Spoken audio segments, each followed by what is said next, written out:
হরে কৃষ্ণ ভক্তগণ, আজ বলবো মোক্ষদা একাদশী ব্রত মাহাত্ম্য কথা। আপনারা সকলেই অতি অবশ্যই শ্রবণ করুন এবং অতি অবশ্যই পাঠ করুন, কারণ এই ব্রত মাহাত্ম্য শ্রবণেও অনেক অনেক পুণ্য প্রাপ্তি হয়ে থাকে। তাই চলুন দেরি না করে শুরু করা যাক মোক্ষদা একাদশীর ব্রত মাহাত্ম্য কথা। মোক্ষদা একাদশী। যুধিষ্ঠির বললেন, হে বিষ্ণু, আপনাকে আমি বন্দনা করি। আপনি ত্রিলোকের সুখদায়ক, বিশ্বেশ্বর, বিশ্বপালক ও পুরুষোত্তম। আমার একটি সংশয় আছে।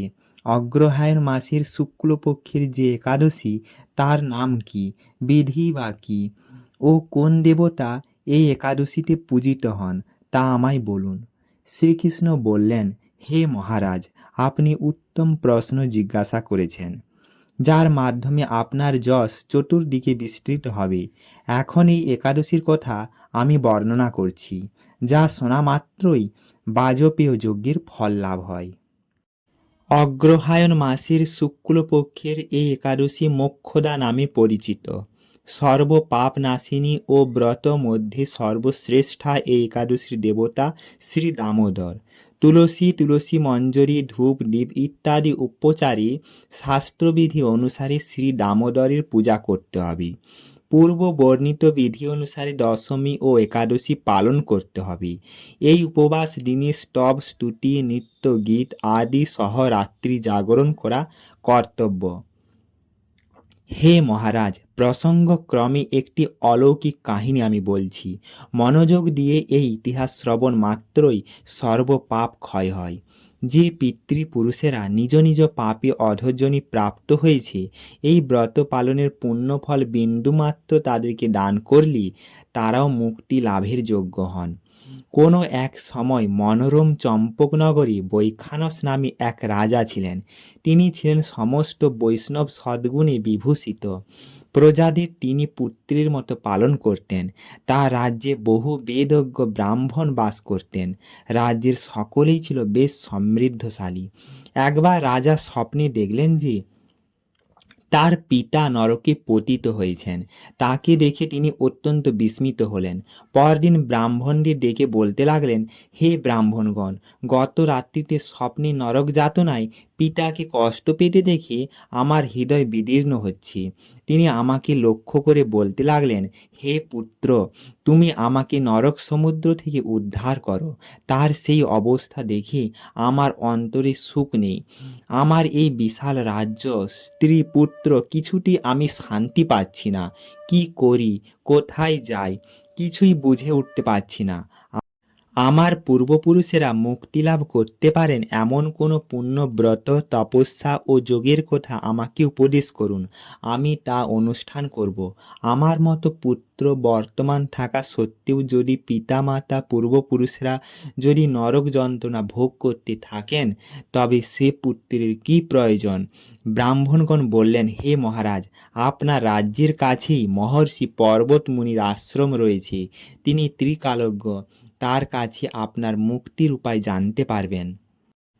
ব্রাহ্মণদের উপদেশ শ্রবণ করে মহাত্মা বৈখানস তাদের সঙ্গে নিয়ে সেই পর্বত মুনির আশ্রমে গমন করলেন।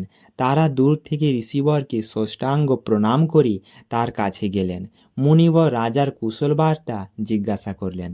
রাজা বললেন, হে প্রভু, আপনার কৃপায় আমার সবই কুশল। তবে আমি একদিন স্বপ্নযোগে পিতার নরযন্ত্রণা ও কাতর আর্তনাদ শুনে অত্যন্ত দুঃখিত ও চিন্তাগ্রস্ত হয়েছি।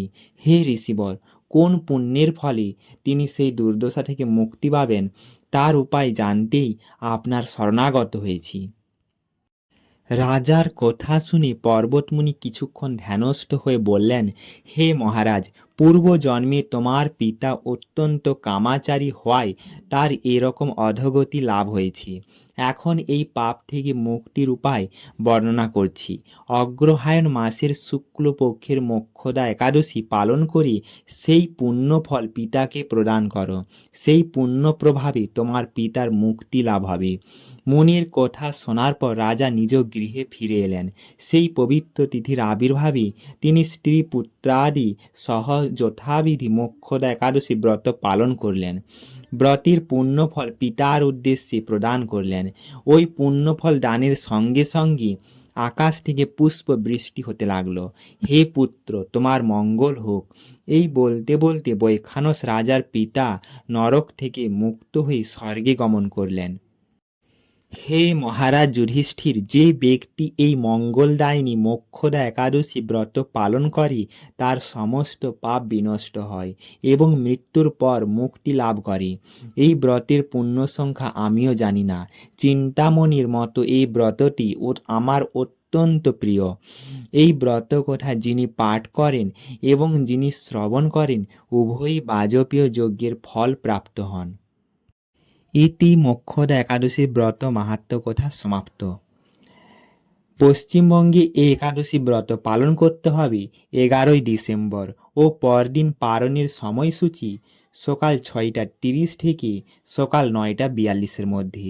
বাংলাদেশে এই ব্রত পালন করতে হবে 11ই ডিসেম্বর ও পরদিন পালনের সময় সকাল 7টা থেকে সকাল 9:58 মধ্যে। বৃন্দাবনে এই একাদশী ব্রত পালন করতে হবে 11 ডিসেম্বর ও পরদিন পালনের সময় সকাল 7টা থেকে 10:88 মধ্যে।